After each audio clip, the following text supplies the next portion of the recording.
Bapakku yang baik, tak pernah rancangkan yang jahat bagiku. Kaulah Bapakku yang setia, tak pernah biarkan ku jalan sendiri. Kasih-Mu bagai embun yang turun tiap pagi, selalu baru bagiku. Janji-Mu menopang hidupku. Ku percaya padamu, Kau Bapa yang baik.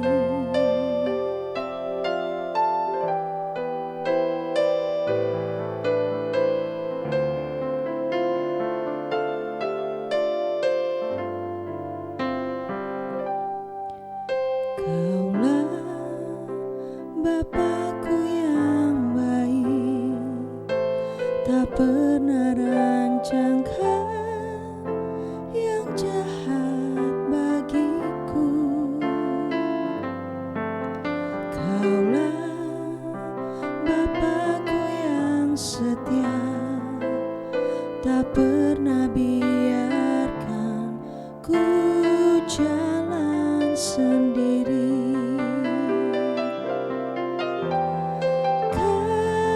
Kasih-Mu bagai embun yang turun setiap pagi, selalu baru bagiku. Janji-Mu menopang hidupku. Ku percaya padamu. Kasih-Mu bagai embun yang turun tiap pagi, selalu baru bagiku. Janji-Mu menopang hidupku. Ku percaya padamu, Kau Bapa yang baik. Mari saudara, kita mau angkat tangan kita di hadapan Tuhan. Biarlah malam hari ini menjadi malam di mana kita mengalami perjumpaan dengan Tuhan. Sebab kita tahu Dia Bapa yang sangat mengasihi setiap kita. Apapun keadaanmu saat ini saudara, mari angkat tanganmu tanda engkau berserah, tanda engkau menyembah Dia dalam roh dan kebenaran. Biarlah hatimu melekat kepada Tuhan. Biarlah hatimu melekat kepada Bapa yang di surga. Mari sembah Dia, sembah Dia. Mari saudara agungkan nama Tuhan. Lebih lagi melekat kepada Tuhan. Terima kasih Tuhan. Kami bawa hati kami Yesus. Malam hari ini biarlah menjadi malam di mana setiap kami Tuhan yang datang dengan hati yang penuh kerinduan, kami merasakan dekapan kasih-Mu ya Tuhan. Kami merasakan hadirat-Mu ya Allah. Terima kasih Bapa, terima kasih untuk semua penyertaan-Mu.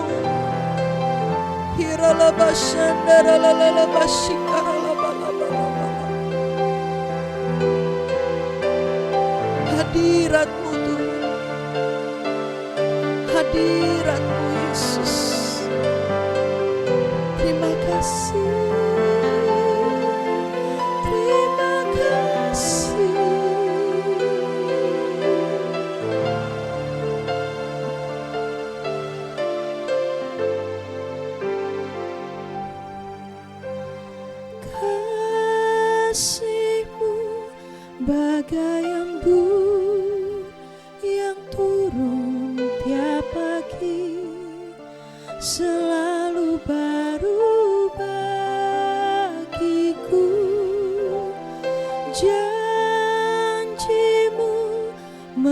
menopang hidupku.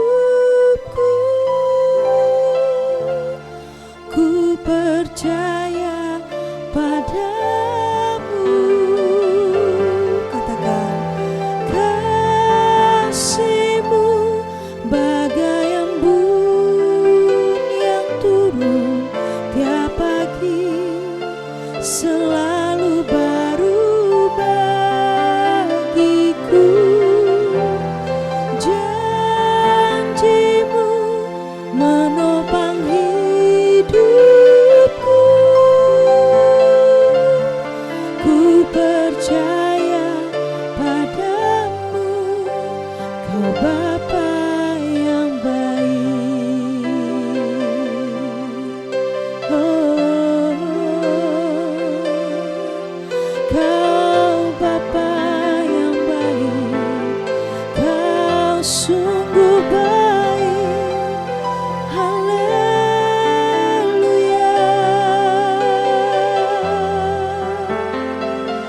Mari sembahlah Dia. Oh, Yesus,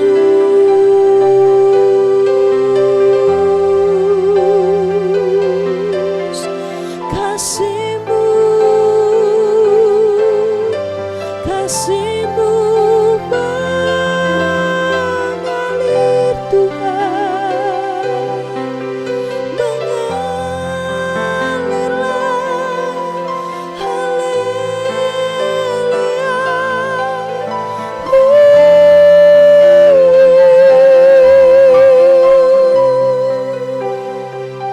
Ya ralabashi karalabalabalabalabala. Hiralabashi karalabayaralabashi karalamashande. Mari kita sembah Dia. Saudara yang mau menyembah Dia dalam roh, saudara yang mau menangis berseru di hadapan Tuhan, mari ambil waktu ini menjadi waktumu bersama dengan Bapa yang di sorga. Mari sembah Dia. Oh, haleluya.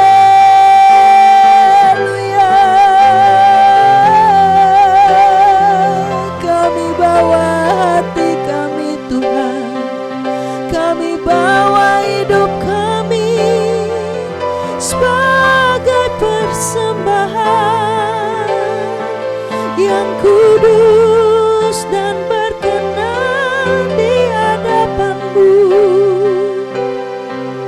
Haleluya.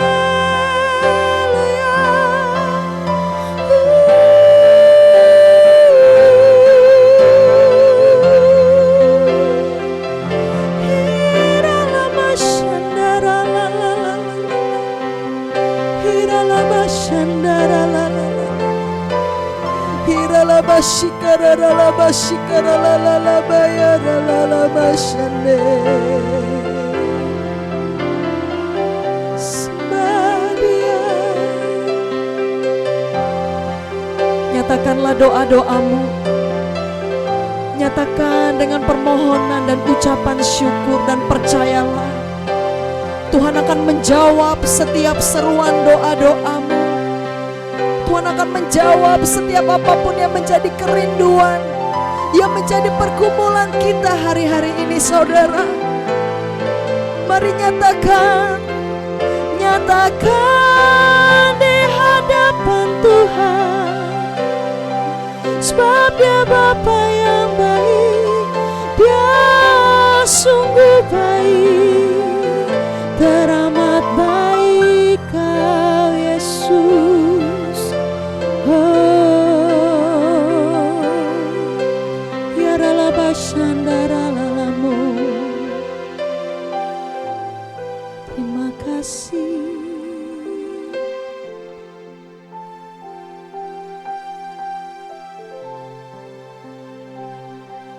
Lebih dari nafas kehidupan ini ya Tuhan, kami nyatakan kami memerlukan Engkau ya Bapa. Terima kasih untuk penyertaan-Mu. Terima kasih kalau Engkau telah melukiskan jalan kehidupan kami ya Tuhan. Merancangkan hari-hari yang penuh dengan harapan menjadi bagian dalam kehidupan kami. Terima kasih buat semua kasih-Mu Tuhan yang tidak terukur panjang, lebar, dan dalamnya ya Tuhan. Terima kasih. Biarlah setiap kami Tuhan malam hari ini boleh mengembalikan komitmen kami di hadapan Tuhan. Untuk kami lebih sungguh-sungguh kepadamu. Untuk lebih lagi kami ya Tuhan mau memperbaiki jam-jam doa kami saat teduh kami bersama dengan Engkau Yesus. Tinggal dalam hadirat-Mu itu adalah saat-saat yang paling indah, yang tidak dapat dibeli oleh apapun di dunia ini ya Tuhan. Sebab itu biarlah malam hari ini Yesus, Kau lihat Tuhan, Kau lihat ya Tuhan, sampai kedalaman hati kami. Kami rindu Tuhan akan Engkau Yesus Tuhan.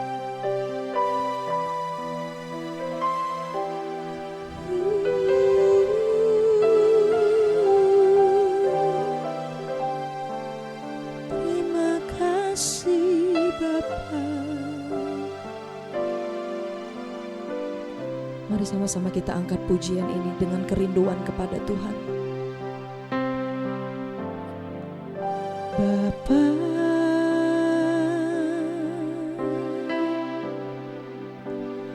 pegang tanganku,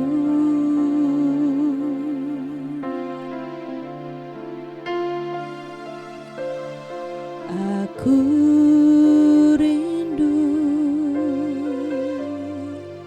saat teduh bersamamu,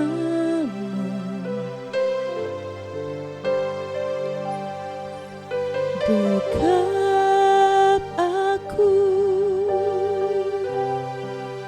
dalam hangat naunganmu,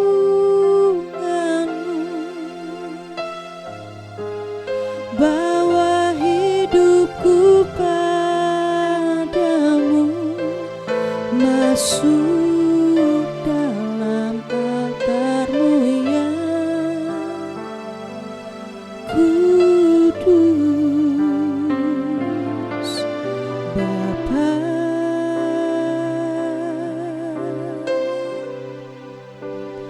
pegang tanganku,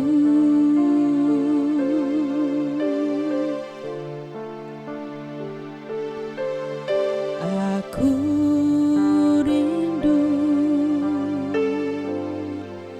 tinggal di dalam hati-Mu.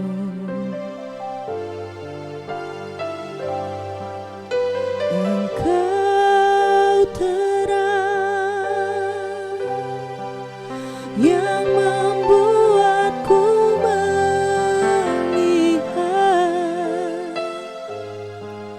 melihat jauh ke kebenaran-Mu Bapa.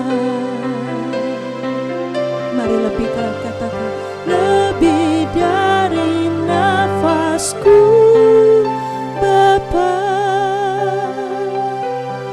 ku perlukan kasih-Mu Bapa, berjalan di samping-Mu Bapa, seumur hidupku.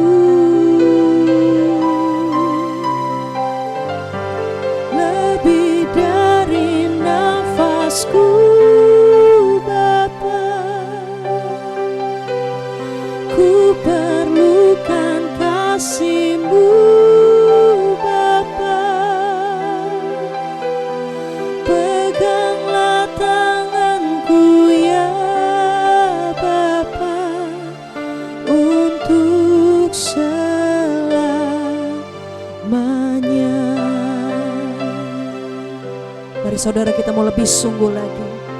Panggil dia Bapa. Bapa,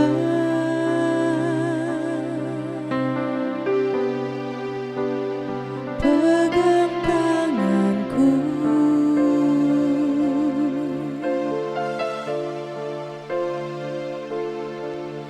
aku rindu saat teduh bersamamu,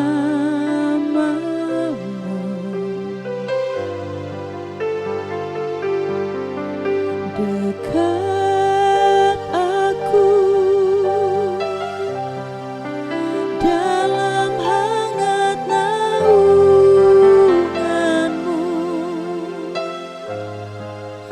bawa hidupku padamu, masuk dalam tahtamu yang kudus. Bapa,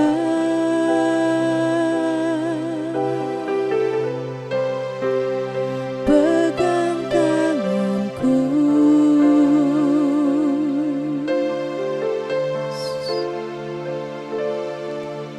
aku rindu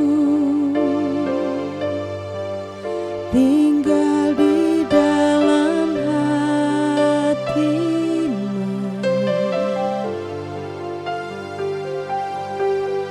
Engkau terang yang membuatku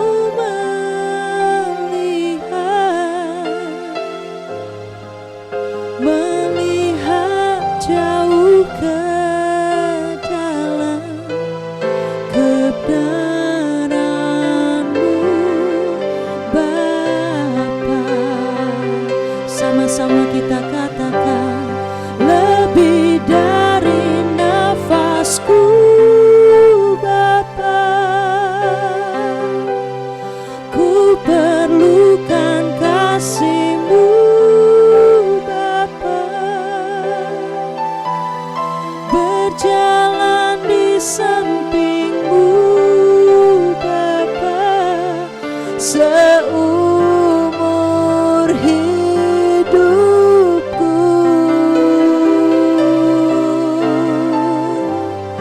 Lebih dari nafasku, Bapa, ku perlukan kasih-Mu, Bapa. Peganglah tanganku ya Bapa, untuk selamanya.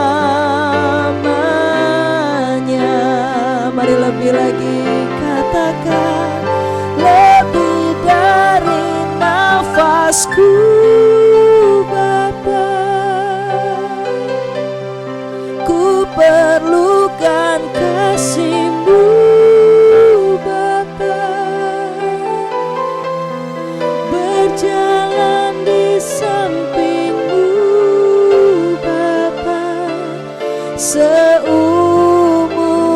hidupku.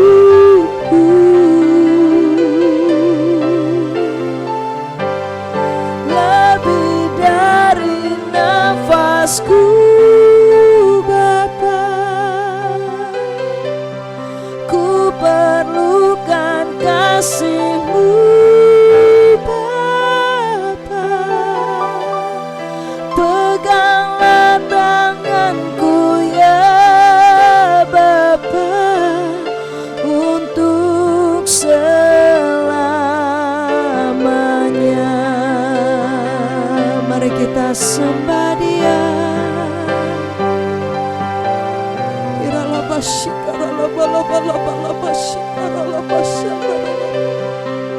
Mari saudara berdoa. Saudara berdoa malam hari ini,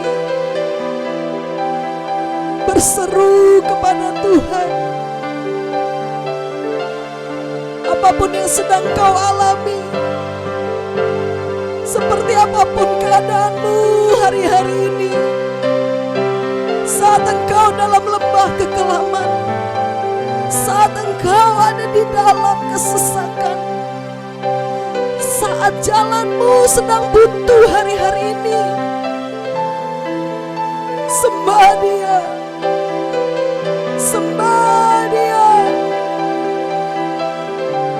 berseru kepada Tuhan, berserah hanya kepadanya.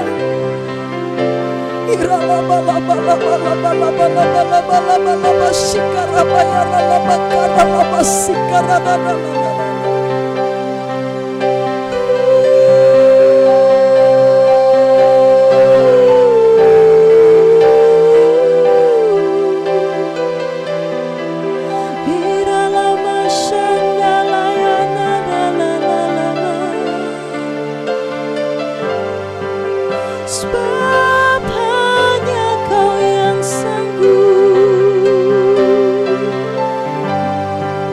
kami perlu Engkau Tuhan. Kaulah segalanya,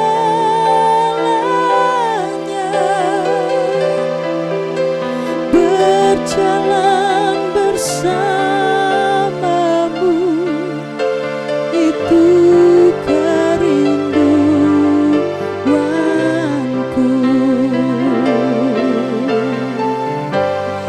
Lebih dari nafasku Bapa, ku perlukan kasih-Mu Bapa. Berjalan di samping-Mu Bapa, seumur hidupku. Lebih dari nafasku Bapa, ku perlukan kasih-Mu Bapa. Peganglah tanganku ya Bapa, untuk selamanya. Peganglah tanganku,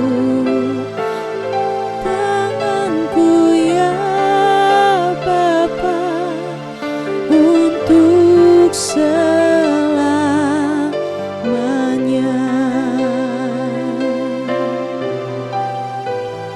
Peganglah tanganku ya Bapa, untuk selamanya.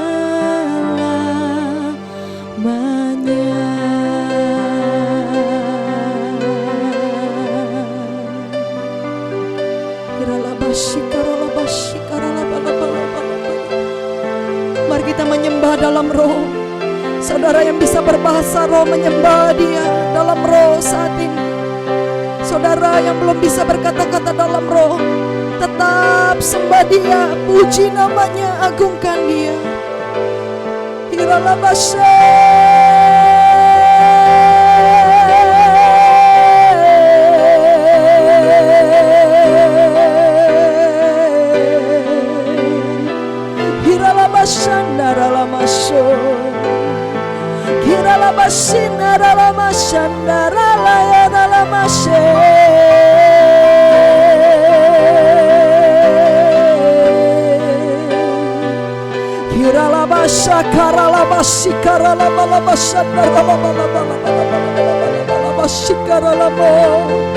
Mari berseru,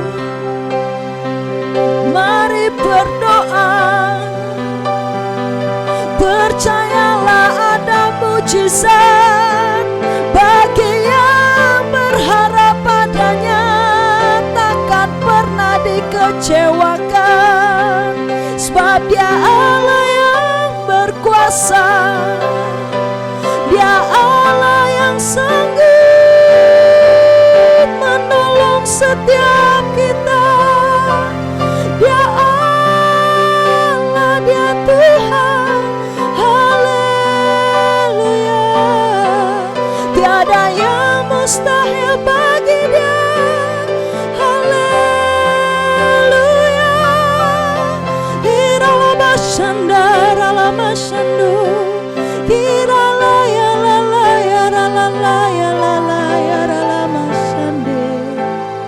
Mari saudara, kita mau angkat kedua tangan kita di hadapan Tuhan. Saudara, malam hari ini percayalah, Tuhan hadir di dalam hatimu. Tuhan hadir di mana saat ini tempat saudara sedang menyembah Tuhan, Dia ada di sana. Tempat di mana saudara duduk, saudara berdiri saat ini menjadi gunung kudusnya Tuhan. Mari sama-sama gunakan kesempatan ini untuk saudara berbalik kepada Tuhan, untuk saudara semakin mengasihi Dia lebih dari apapun, untuk saudara lebih lagi mengandalkan Tuhan di atas segala-galanya.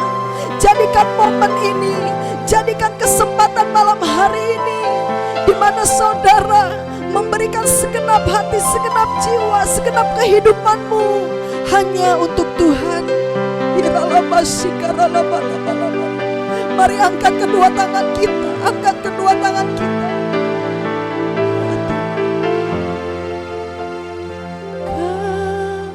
Ku sembah,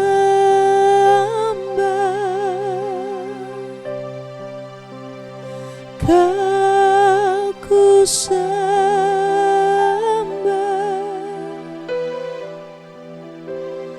Kau ku sembah,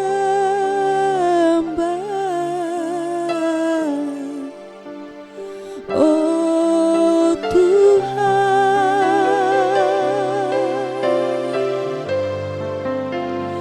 Kau ku sembah,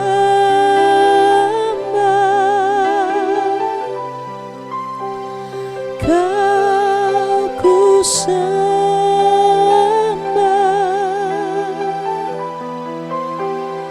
Kau ku sembah,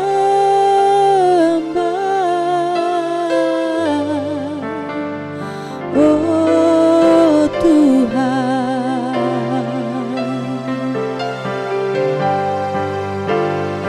Kau ku sembah,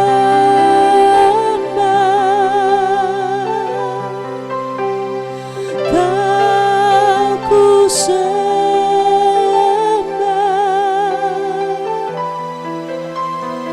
Kau ku sembah,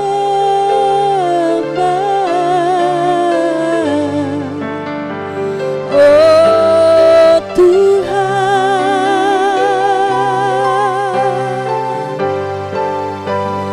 Kau ku sembah,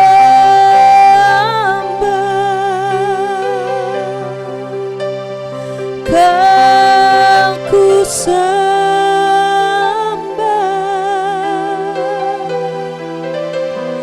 Kau ku sembah, oh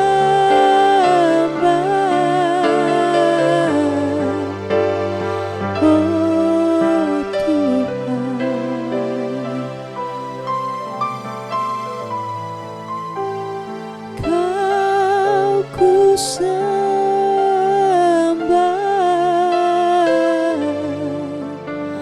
oh Tuhan,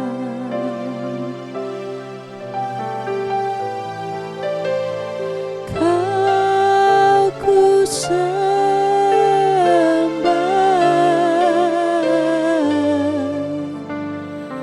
oh Tuhan.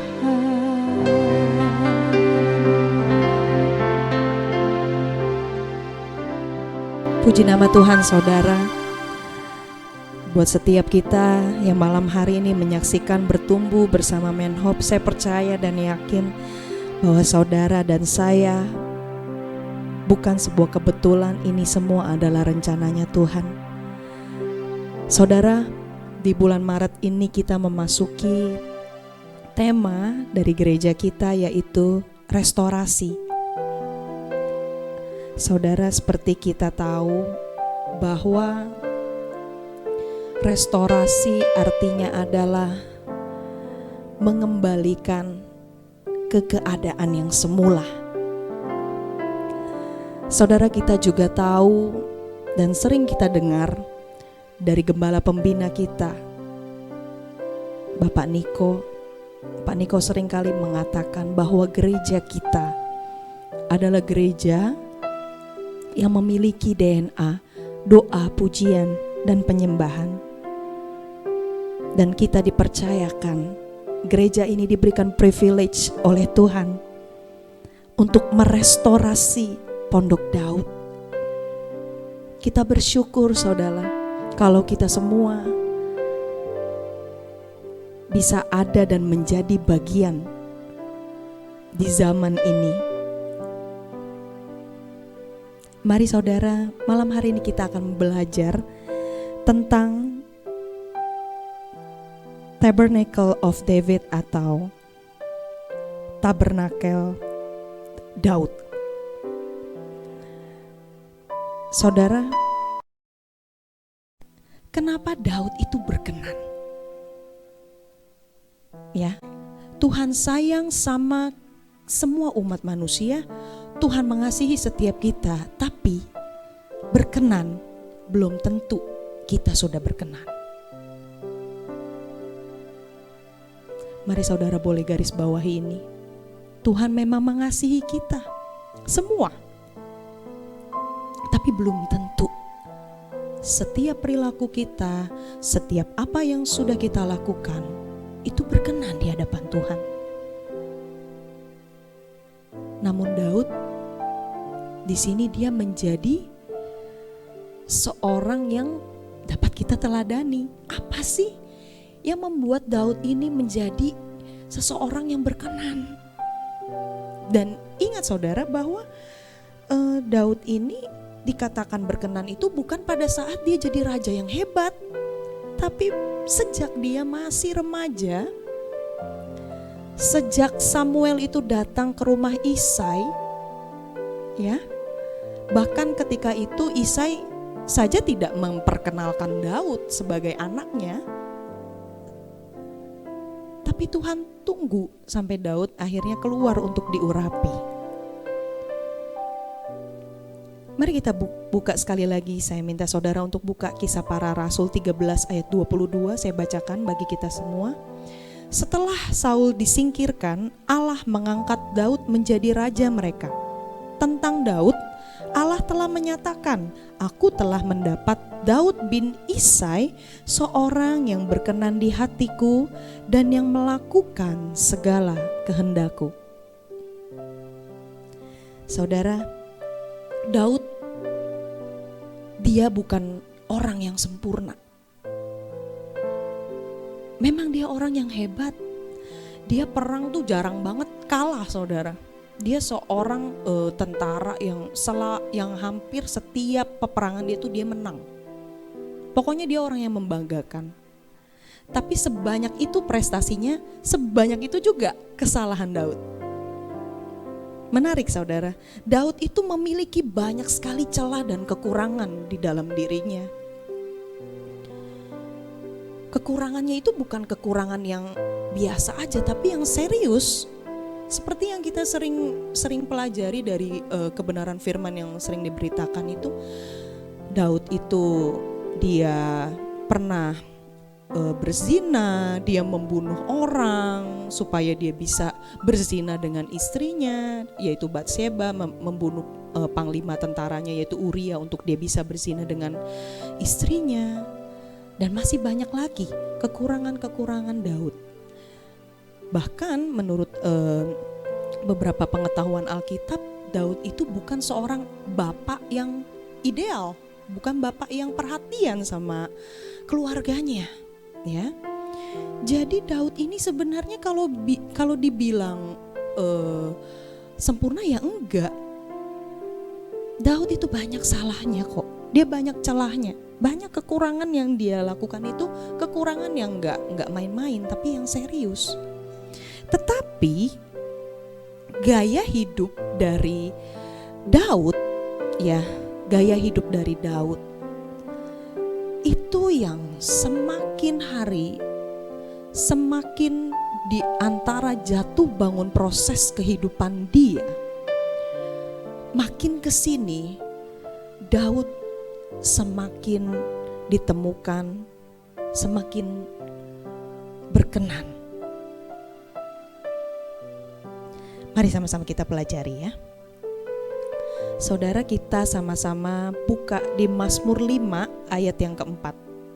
Mengapa Daud berkenan di hatinya Tuhan? Mazmur 5 ayat yang keempat. Kita buka Alkitab kita. Boleh juga pakai handphone, Alkitab yang ada di handphone saudara. Nah saudara, Daud itu sekalipun ya dia manusia yang banyak celahnya, satu hal, dia selalu memprioritaskan Tuhan. Mazmur 5 ayat 4 berkata seperti ini, Tuhan, pada waktu pagi, garis bawahi waktunya ya, waktu pagi engkau mendengar seruanku. Pada waktu pagi aku mengatur persembahan bagimu dan aku menunggu-nunggu. Saudara, hari-hari ini kalau kita bangun pagi, apa yang kita dahuluin? Apakah kita langsung main handphone, lihat handphone, atau kita langsung bergegas, udahlah gak pakai doa, gak pakai baca Alkitab dulu, kita langsung mandi dan lain sebagainya. Tapi Daud, dia pagi-pagi itu dia nungguin Tuhan saudara. Dia mempersiapkan nih ya, dia mempersiapkan, kalau zaman dulu itu kan untuk bisa beribadah kepada Allah ya, persembahannya itu adalah korban syukur seperti itu ya. Jadi setiap pagi-pagi itu harus mengatur mesbah untuk persembahan seperti itu. Nah Daud itu pagi-pagi benar, yang dia pikirin tuh bukan siapa-siapa, dia mikirinnya siapa? Tuhan. Daud itu pengen deket terus sama Tuhan. Nah, satu lagi yang menarik di Mazmur 132 ayat 1 sampai 5.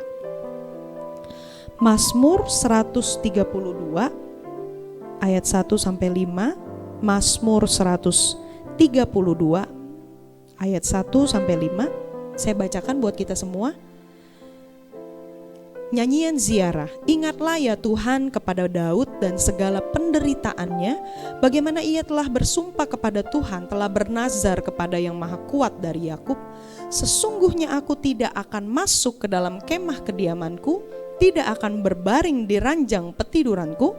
Sesungguhnya aku tidak akan membiarkan mataku tidur atau membiarkan kelopak mataku terlelap, sampai aku mendapat tempat untuk Tuhan, kediaman untuk yang maha kuat dari Yakub.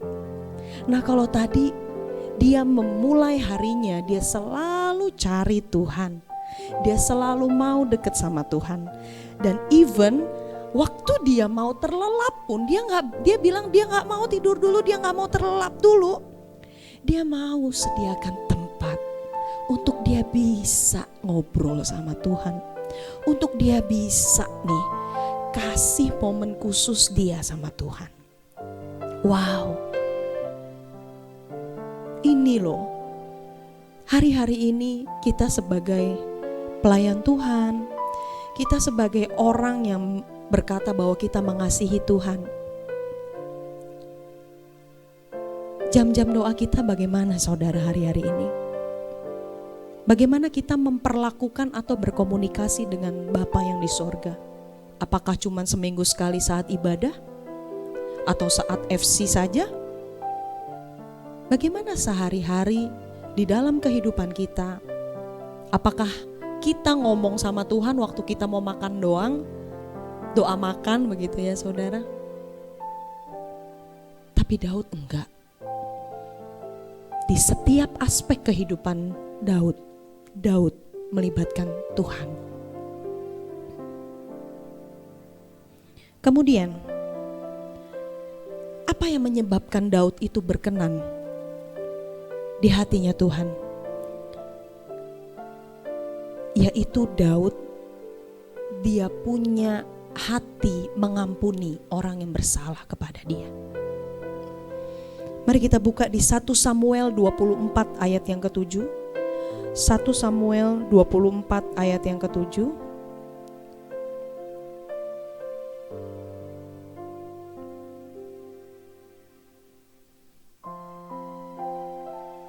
Ya.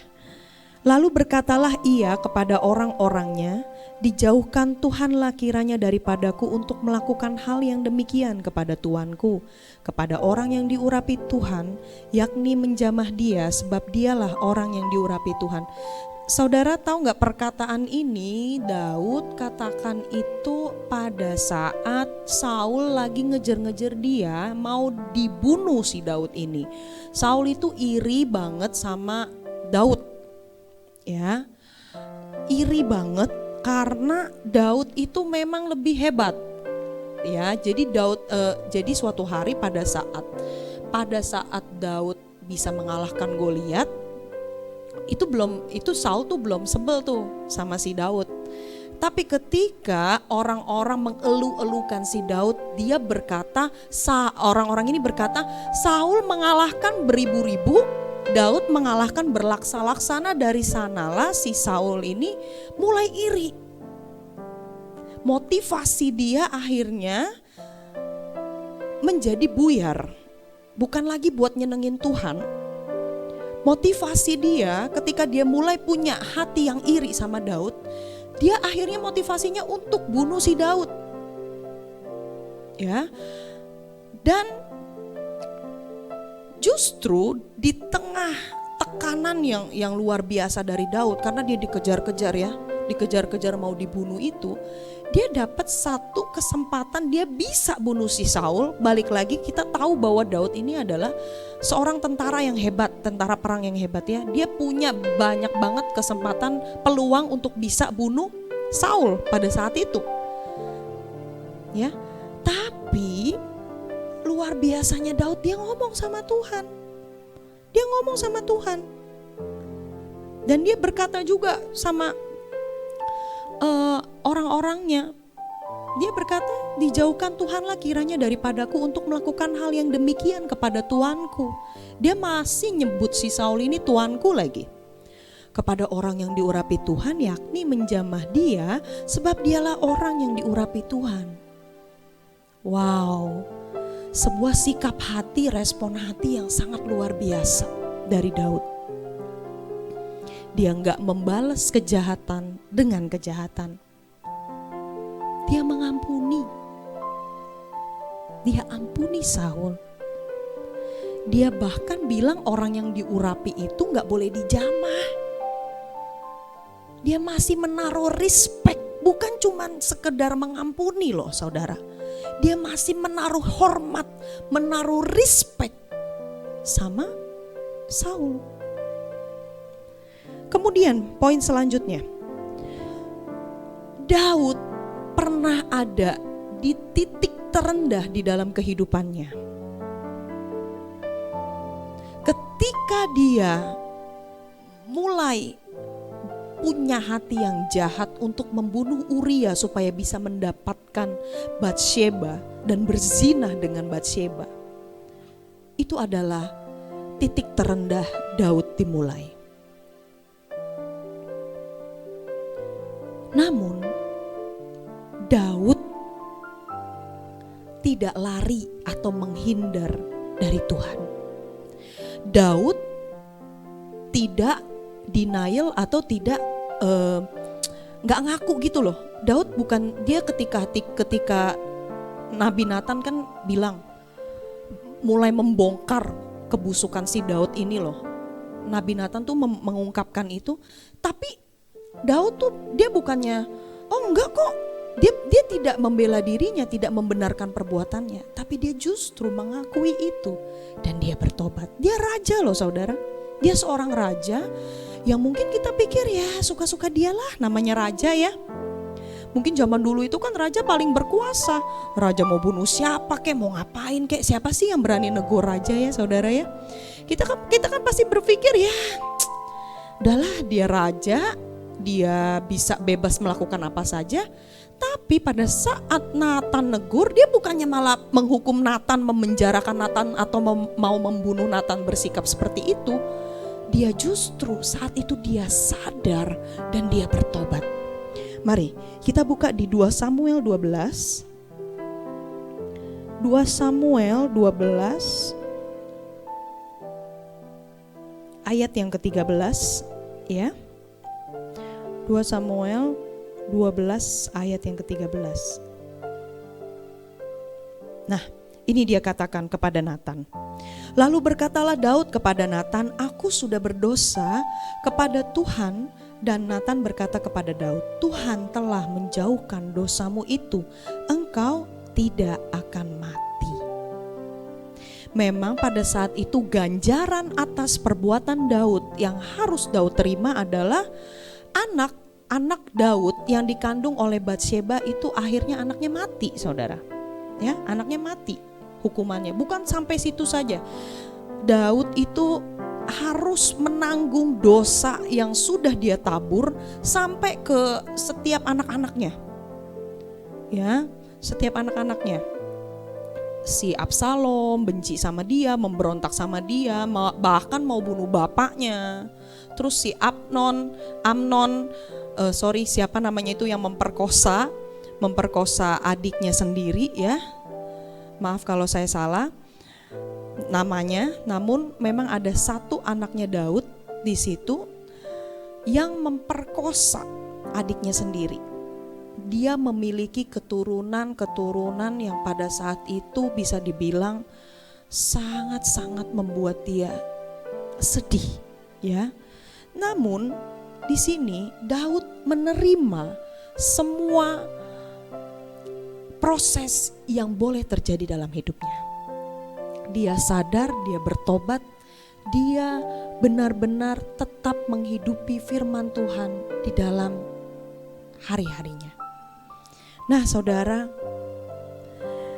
dari setiap poin-poin yang baru saja saya jabarkan tadi, kita dapat melihat bahwa Daud itu sekalipun dia sering melakukan kesalahan, tapi Daud menjadikan Tuhan sebagai pusat dalam kehidupannya. Dia jatuh seperti apa, dia hancur seperti apa. Yang dia cari bukan manusia. Yang dia cari bukan pesta pora untuk menghindari masalah-masalahnya. Dia bukan juga memusatkan hatinya kepada kebencian atau kepahitan, kekecewaan, enggak. Tapi dia kembali kepada Tuhan. Seberapa banyak dari kita di sini, saudara, ketika kita sedang mengalami proses, ketika kita harus menanggung atau menuai dari apa yang kita tabur, mungkin kita pernah berbuat salah, ya. Tuhan itu setia dan adil, saudara. Apa yang kita tabur, kita pasti tuai. Bukan hanya hal-hal baik, tapi hal-hal buruk pun kalau kita tabur, kita akan tuai itu. Nah, seringkali ketika kita harus menuai, memang kita sudah tahu kita tabur yang jelek, kita pasti tuai yang jelek juga. Kita seringkali jadi manusia tuh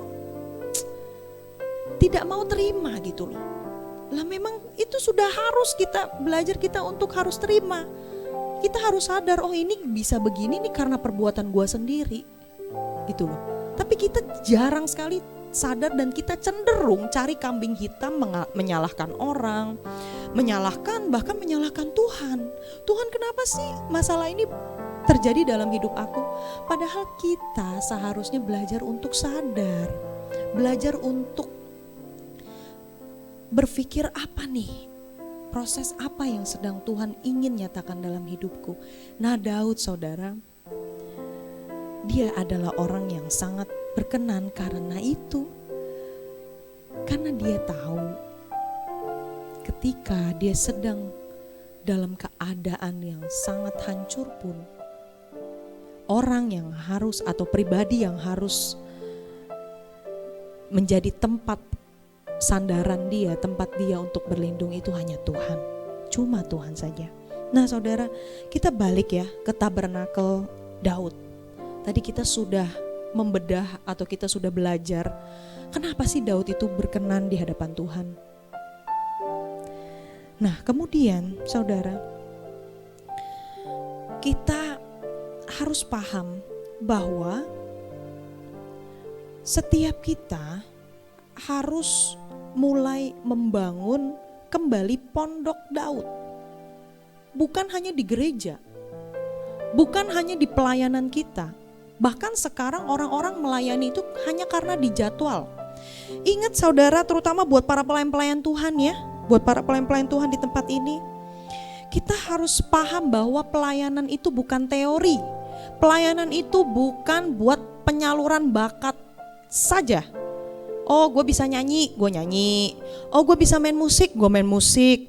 Oh, gue bisa ngurus media nih, bisa komputer, gue main komputer, begitu ya. Bukan. Pelayanan bukan kayak gitu. Tapi pelayanan itu artinya kita kasih tubuh kita, hati kita, diri kita nih. Kita kasih diri kita ya untuk dibentuk, dan kita itu siap untuk menjadi contoh, menjadi teladan bagi orang yang merasakan pelayanan kita. Orang itu melihat, saudara. Orang itu melihat. Terutama apalagi nih imam-imam Lewi ya, imam-imam musik, para pemuji, penyembah. Restorasi Pondok Daud itu, Pondok Daud Tabernacle of David itu bicara tentang pujian penyembahan. Ini merupakan area yang sangat-sangat riskan buat setiap pemuji penyembah. Kenapa? Karena kalau kita memanipulasi hadirat Tuhan, kita memanipulasi kemuliaan Tuhan, hati-hati. Maka dari itu Pondok Daud itu harus dibangun di dalam kehidupan kita sehari-hari. Lewat apa? Seperti pujian tadi. Aku rindu saat teduh bersamamu. Ada beberapa poin di sini, saudara, yang harus kita tahu, yang harus kita ingat. Dan ini bukan cuma buat para pemuji penyembah, saudara. Bukan cuma buat worshiper doang, bukan. Setiap kita yang adalah anak-anak Tuhan, kita harus paham betul bahwa kita ini adalah para penyembah-penyembah Tuhan. Ya saudara ya. Kita buka dulu di Amos 9 ayat 11. Amos 9 ayat 11. Amos 9 ayat 11. Ya. Saya bacakan buat kita semua. Pada hari itu aku akan mendirikan kembali Pondok Daud yang telah roboh. Ini Tuhan, aku di sini huruf besar ya. Aku ini maksudnya Tuhan bicara, dia berkata dia akan kembali mendirikan Pondok Daud yang telah roboh. Kemudian aku akan menutup pecahan dindingnya dan akan mendirikan kembali reruntuhannya. Aku akan membangunnya kembali seperti di zaman dahulu kala. Wow. Betapa Pondok Daud yang dibangun oleh Daud itu sangat dirindukan Tuhan. Saudara, kerinduan Tuhan untuk membangun Pondok Daud itu bahkan sampai hari ini, saudara. Saudara, Tuhan bukan rindu dengan pemerintahan Daud saat dia menjadi raja, bukan. Yang dia rindukan adalah pujian penyembahan yang dibangun oleh Daud di pondok itu, di tabernakelnya itu. Banyak gereja hari-hari ini mulai meninggalkan esensi sesungguhnya dari penyembahan. Banyak gereja lebih mengutamakan khotbah. Bukan khotbah itu adalah sesuatu yang harus disepelekan, bukan. Tetapi seperti yang saya bilang tadi, dua-duanya ini, baik pujian penyembahan dan khotbah ini harus saling berkesinambungan, harus saling melengkapi untuk membawa perubahan hidup bagi jemaat-jemaat Tuhan, umat-umat Tuhan yang hadir beribadah. Saudara, kalau kita ya sudah menghidupkan Pondok Daud, kita sudah ngerti betul nih saudara tentang Pondok Daud ini. Pasti. kehidupan penyembahan kita itu beda, saudara. Pasti beda. Dan orang yang intim sama Tuhan, orang yang paham penyembahan itu seperti apa, orang yang diurapi Tuhan itu ya, itu pelayanannya bisa banget membuat orang pengen bertobat. Tapi kan seringkali gimana saudara? Semakin kita lama melayani, semakin kita jadi orang yang sombong. Semakin kita tinggi pelayanannya, semakin kita pelayanannya semakin lama. Oh, berapa tahun lu di gereja itu? Oh, gue udah pelayanan 10 tahun, 20 tahun. Semakin kita menjadi orang-orang yang sulit ditegur. Betul atau betul saudara? Semakin kita pelayanan, kita bukan semakin menjadi seperti Daud, tapi justru kita selalu mengklaim diri kita sendiri. Nah, ini yang perlu diwaspadai oleh gereja-gereja hari-hari ini.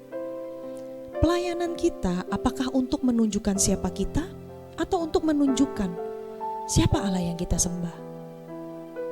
Pelayanan kita hari-hari ini untuk menunjukkan, oh gue jago loh nyanyi, gue jago loh main musik, supaya orang-orang tahu, atau untuk menunjukkan siapa Tuhan kita? Pondok Daud seperti inilah yang sedang Tuhan mau pulihkan, saudara. Saudara, di sini ada beberapa tindakan worship, ya. Saya akan cepat saja. 7 tindakan worship, saudara, yang namanya penyembahan itu ya, di gereja-gereja sekarang itu kita ini kan aliran karismatik, ya. Kita juga percaya dengan yang namanya karunia roh. Hari-hari ini saudara, penyembahan itu seperti kurang sekali diminati. Bahkan orang tuh maunya cepet-cepet aja selesai. Makin kesini makin durasi penyembahan tuh makin sedikit. Makin sedikit juga orang yang berani berbahasa roh. Malu katanya berbahasa roh. Padahal DNA gereja kita doa pujian penyembahan dan gembala pembina kita seringkali mengatakan ayo berkata-kata dalam roh. Saudara tahu nggak? Daud itu ya, dia selalu berkata waktu dia menghadapi peperangan dengan Goliat, waktu dia memuji menyembah Tuhan, dia selalu berkata yang berkuasa dalam dirinya itu adalah roh Tuhan. Dia sangat mengutamakan hubungannya dengan Roh Kudus.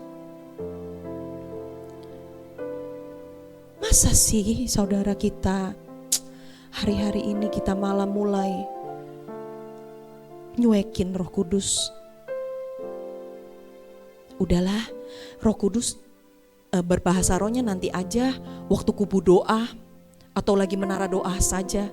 Akhirnya di ibadah raya gak ada lagi tuh yang namanya orang-orang yang berkata-kata dalam roh, gak berani atau merasa malu atau merasa gak relevan lagi sama dunia ini, merasa udah zaman udah modern lah, udah gak ada lagi begitu-begituan.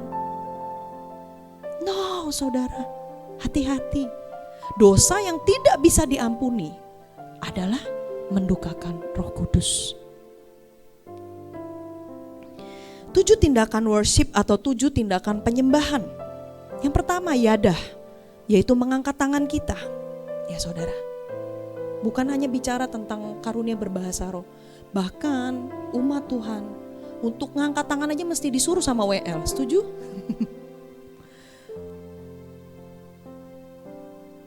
Padahal Tuhan rindu loh, itu tanda kita mengekspresikan penyerahan kita sama Tuhan. Dan itu ada pada saat zamannya Daud itu, pondok Daud itu ada, yadah itu ada. Itu adalah action atau ekspresi kita, mengangkat tangan kita sembah Tuhan. Kita mengagungkan Dia. Kita berserah nih sama Tuhan. Anak-anak muda, kalau nonton konser, ya ngangkat tangan gini buat idola-idolanya. Ingat, Allah kita adalah Allah yang pencemburu. Tapi buat Tuhan malu-malu, mau ngangkat tangan malu-malu, gengsi. Lalu yang kedua, toda, yaitu mengucapkan. Toda yaitu mengucapkan kalimat-kalimat iman. Ya, mengucapkan kalimat-kalimat iman pada saat pujian penyembahan. Fokus saudara, ucapkan kalimat-kalimat yang membangun. Lalu yang ketiga itu adalah barak atau berlutut. Berlutut, tersungkur. Lebay lah, ngapain? Lagi pujian penyembahan. Nah, ini ya, seringkali orang yang mengekspresikan dirinya pada saat ibadah, misalnya orang itu berlutut, malah diliatin, malah disuruh berdiri, ya.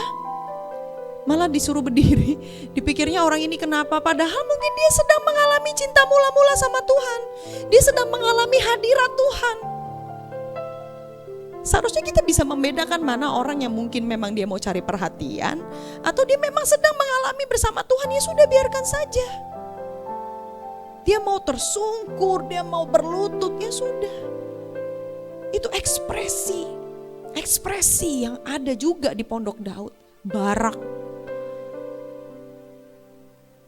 Kemudian yang keempat, tindakan worship atau tindakan penyembahan selanjutnya itu adalah tehilah. Tehilah ini adalah kata-kata mesra, kata-kata yang intim dengan Tuhan. Kata-kata yang manis yang kita berikan buat Tuhan. Ya saudara ya, Tuhan, aku mengasihi Engkau lebih dari apapun. Tuhan, hanya Engkau Tuhan. Hanya Engkau yang aku rindukan. Ya. Bapak Ibu yang sudah berumah tangga, kalau misalnya nih Pak suami istrinya ditanya, sayang kamu sayang aku enggak? Pak, kamu sayang aku enggak? Terus kita malah si Pak suami malah menjabarkan tindakan dia. Ya kalau nggak sayang aku nggak mungkin gini jemput kamu gini. Bapak kan biasanya pakai logika ya. Jadi dia ngomongnya malah menjabarkan fakta-fakta seperti itu. Tapi kan ibu-ibu ini atau istri pengennya tuh disanjung, pengennya tuh sekali-sekali lah ungkapkan kalimat yang romantis. Ya sayang lah mam, seperti itu. Kamu kan kesayangan aku. Nah, seperti itu juga sama Tuhan tuh kayak gitu. Seringkali kan kita waktu doa pujian penyembahan yang kita bawa itu apa, saudara? Keluh kesah kita, Tuhan, kenapa hidupku begini? Nangis bukan karena nangis cinta sama Tuhan, nangis tapi karena lagi ngalamin masalah, lagi ngadu aja sama Tuhan. Ya gak apa-apa juga, cuman kita jarang sekali, hari-hari ini tuh jarang sekali mengekspresikan kasih kita itu kepada Tuhan dengan ungkapan-ungkapan cinta kita sama Tuhan. Nah, kemudian untuk kita bisa menghidupkan Pondok Daud di dalam kesehari-harian kita, tindakan worship atau tindakan penyembahan selanjutnya itu adalah zamar, yaitu bermain musik. Ya, saya tahu bukannya semua di sini akhirnya harus wajib bermain musik, tapi maksudnya di sini menggambarkan Pondok Daud pada zaman itu ada musiknya. Wow, Daud tuh hebat banget saudara. Dia kalau bisa dibilang seorang komposer juga, pencipta lagu juga, pemain musik juga. Bahkan harpa itu diciptakan pada zamannya dia tuh keren banget Daud itu. Pemusik yang keren, WL yang keren, ya kan? Lengkap pokoknya Pondok Daud itu saudara. Nah nanti di surga pun khotbah tuh gak ada saudara, yang ada doa pujian penyembahan. Nah kemudian yang keenam itu halal. Halal itu maksudnya semangat, berapi-api. Ya, saya saja nih sebagai worship leader saudara, saya sebagai pemimpin pujian.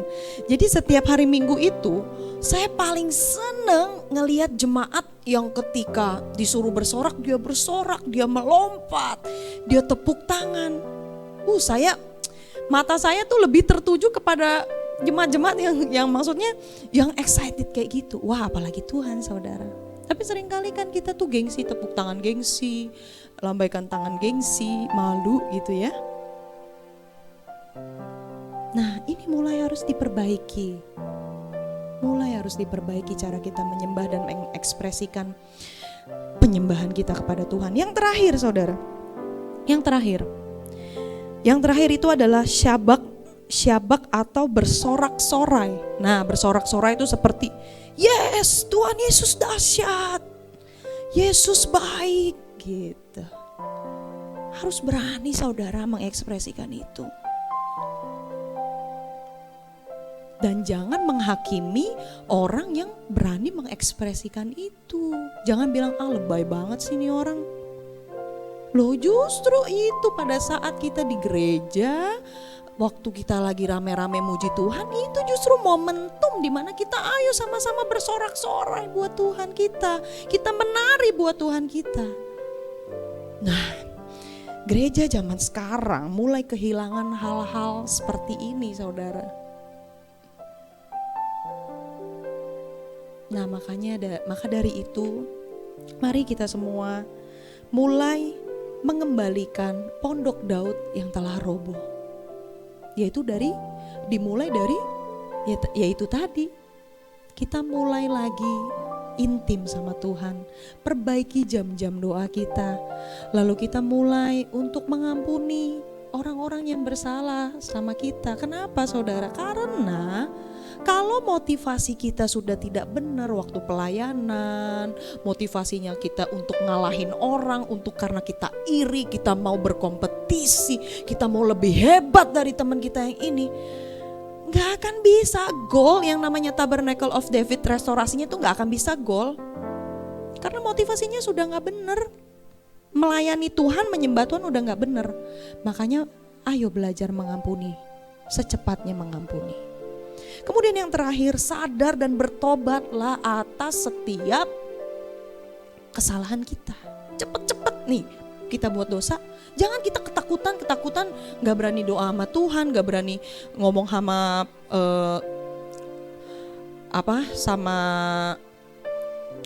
bapak rohani kita atau ketua FC kita atau siapapun yang mungkin kita anggap dia sebagai pemimpin rohani kita gitu ya. Kita gak berani bicara, akhirnya kita pendem, lama-lama kita akhirnya malah makin terbelenggu. Maka itu ketika kita sadar kita buat dosa, kita harus seperti Daud. Daud saat itu dia langsung bilang, ya aku salah, aku udah buat dosa nih, aku salah. Mari saudara, saya mau ajak kita semua, kita tutup mata kita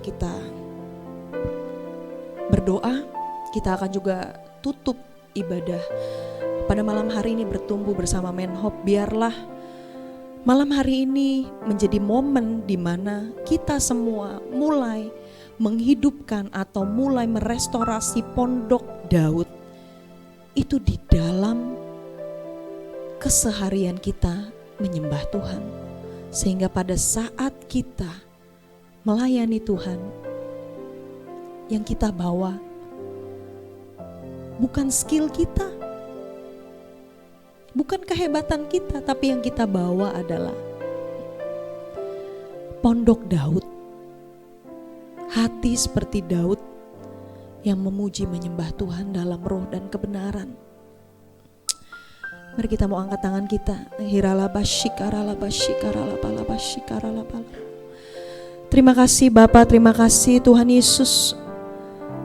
Sungguh kami banyak belajar malam hari ini ya Tuhan, tentang kenapa Raja Daud berkenan di hadapan Tuhan. Apa yang harus kami lakukan sebagai anak-anak-Mu ya Tuhan. Dan biarlah kami, melalui kami ya Tuhan, kami mulai memperbaiki tindakan penyembahan kami ya Tuhan. Kami gak mau lagi malu-malu untuk mengekspresikan, memberikan gestur-gestur bahwa kami menyembah-Mu dengan segenap hati kami. Tolong Tuhan, mampukan kami, ubahkan setiap kami ya Tuhan, untuk kami dapat merestorasi pondok Daud di dalam kehidupan pribadi kami, sehingga kami bawa ketika kami melayani. Sehingga pada saat kami melayani-Mu Tuhan di gereja, orang-orang yang hidup dalam belenggu-belenggu dosa, mereka dapat dibebaskan dan bahkan mau bertobat dan berubah. Itu adalah ibadah yang sejati dan menyenangkan Tuhan. Pakai setiap kami ya Tuhan, umat-umat-Mu di gereja Menhop ini untuk menjadi alat-Mu. Ampuni setiap kesalahan dan pelanggaran kami ya Tuhan. Dan layakanlah kami ya Tuhan untuk dapat melayani Engkau Yesus. Memberi yang terbaik yang ada pada kami hanya kepada-Mu. Terima kasih Tuhan, terima kasih Bapa untuk malam hari ini. Kami percaya Engkau akan memateraikan setiap pesan-pesan firman, dan juga Engkau akan memulihkan kembali setiap kami untuk kami dapat memiliki penyembahan yang benar dan berkenan di hadapan-Mu. Terima kasih ya Tuhan, berkati setiap kami, berkati keluarga kami, berkati gereja kami, berkati pekerjaan, berkati apapun yang kami perbuat ya Tuhan. Biarlah semuanya yang kami lakukan untuk kemuliaan nama-Mu. Hanya di dalam nama Tuhan Yesus Kristus. Mari yang percaya, sama-sama kita katakan amin. Selamat malam, Tuhan Yesus memberkati. Shalom.